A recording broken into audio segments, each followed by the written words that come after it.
store at 207 Washington Street, and it also serves as my unofficial council office. So everybody knows where I am. People that have a problem in school with their child, I mean, it runs the gamut.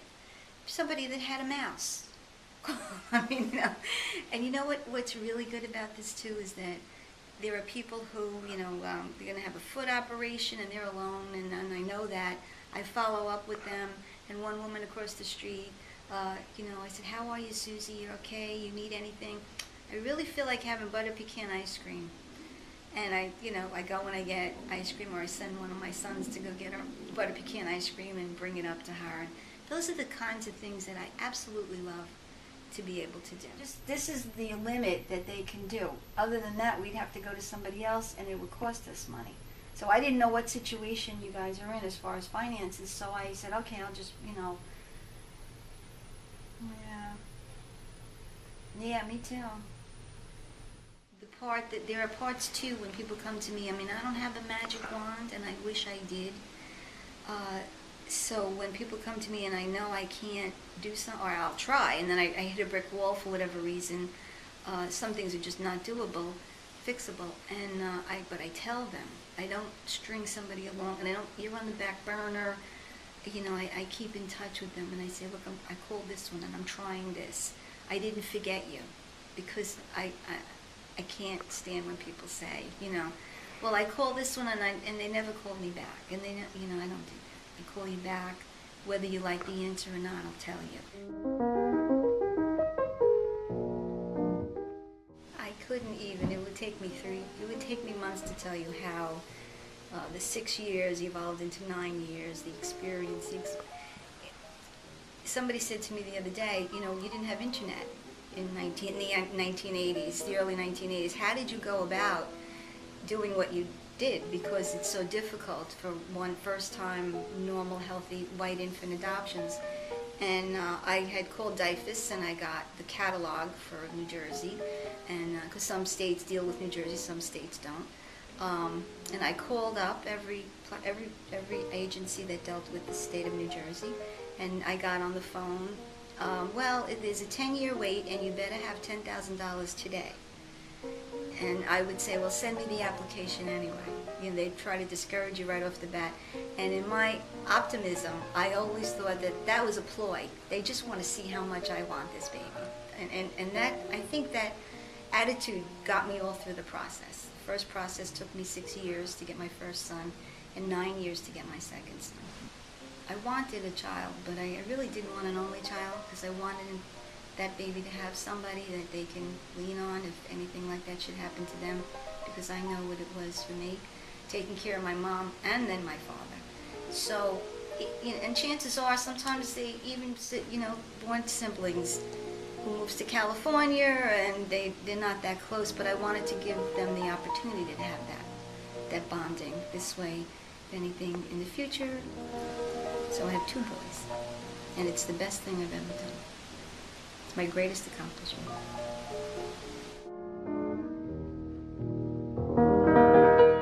Evolution happens, and people say to me, everything changed, and it changes. That's just the way it is.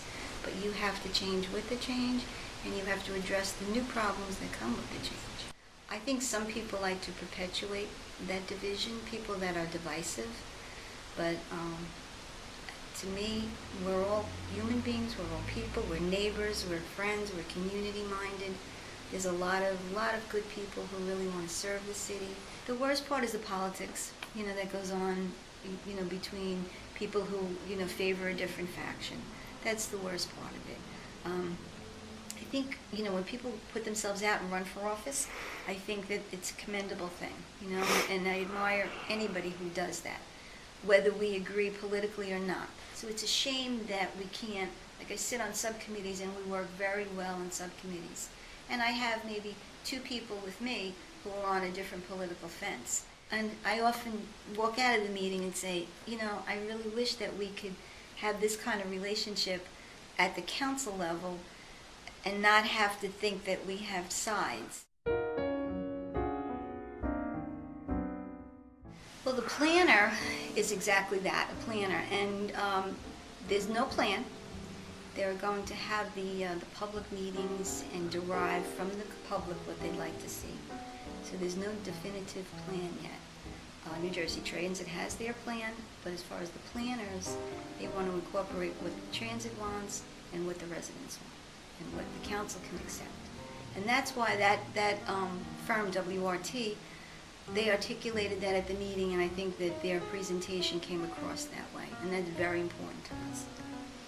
So my concern, and it's always been my concern, back in the 90s I was appointed a liaison to New Jersey Transit. We had a citizen New Jersey Transit committee, and I was the chair.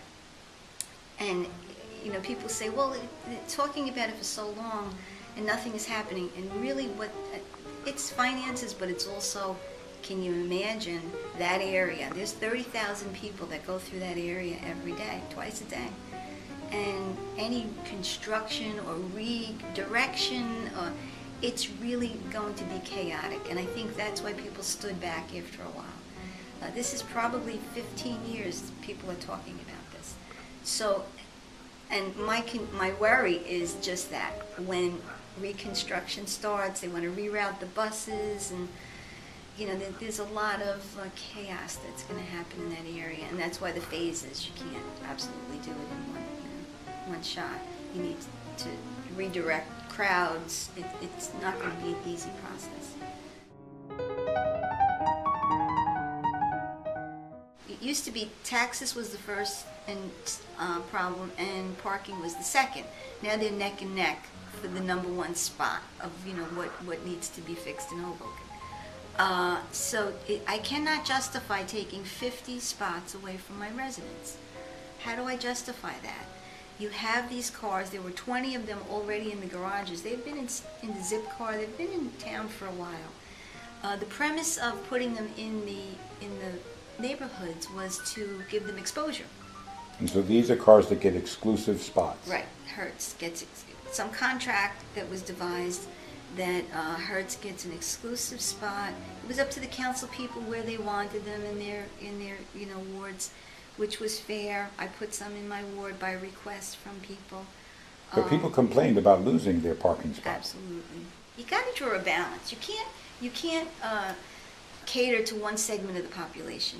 You shouldn't as a council person. Maybe a director doesn't have to do that, but a council person needs to be cognizant of many different areas in their ward and many different dynamics.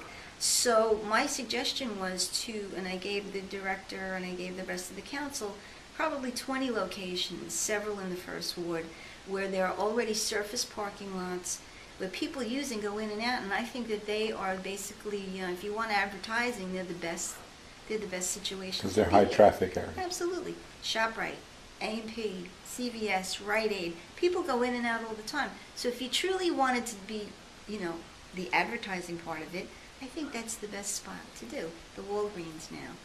And I think that if you approach these people, they would want to be neighborhood friendly, and then give up one spot in their lot so that it could be visible, people will see it, and if that's your premise, that would be the best way to do it. You don't hurt the residents. And then I said, and then as we track the usage, and it becomes more popular, if that's the way it's going to go, then you could put, on a corner in a neighborhood, because then it's more justifiable. But let the public get used to it.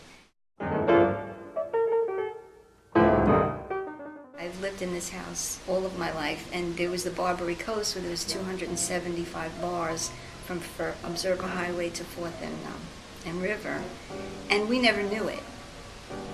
As children growing up, we never knew it because they stayed contained, I would guess. So what's happened is now these neighborhood bars have become what I call, dance clubs and sports bars. And so our little neighborhoods, our quiet little neighborhoods, where they had a little, maybe a local bar, have become problems. I mean, smack dab in the residential neighborhood, you have this bar. So I really think zoning needs to address that. It's a great industry. It's probably the backbone of the city at this point, and we all work together. But they need to work with the residents also. We live here. always optimistic. You have to be optimistic. If I wasn't optimistic, I would have probably just ran the one time, and that would have been it. I'm optimistic about life, about everything that you do, and I believe that you're in control of, of being forward, of being out there, of being a good neighbor, good community person, a good business. I mean, anything that I can do to improve, I can only speak for myself. And possibly my two boys, I'm growing them up to be just as forceful in its citizenship and be a good neighbor and, help people out. And I think I'm accomplishing that part, at least in my own household.